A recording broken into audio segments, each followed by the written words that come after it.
We have a lot of new stuff coming this year down the pipe. We're showing a couple new firmware versions, like in our Hilo encoder and in our FS HDR, and we just started shipping our IO 4K Plus, so we have more of those.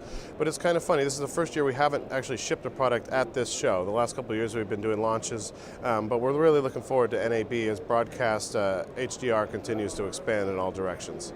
So we started with our box, our FS HDR. It can do 4K, it can do multi-channel HD. We thought the 4K would be the feature that was driving the product a little bit more.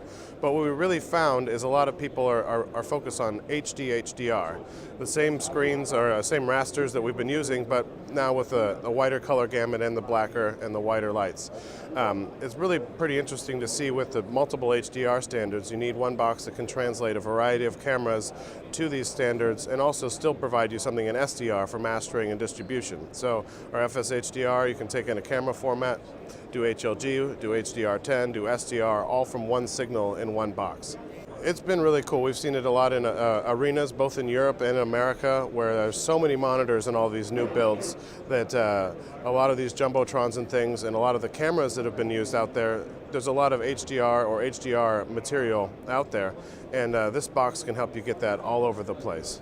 12G and HDMI 2.0 are big sort of benchmarks to move us forward to the 4K P60 standard that everyone's gotten used to, the 50 and 60 hertz. And we really have been excited with the 12 gig, because now that we've added a bunch of the FIDO, our 12 gig are very popular to fiber to copper converters.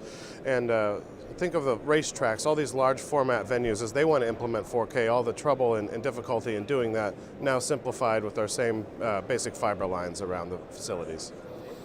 Well, it's a nice thing. Obviously, we're a strong background in conversion technology, so every time there's a new proposed standard or a new standard comes to play, we need to explore whether that's something that our core customers are going to be looking at or if there's new customer opportunity there.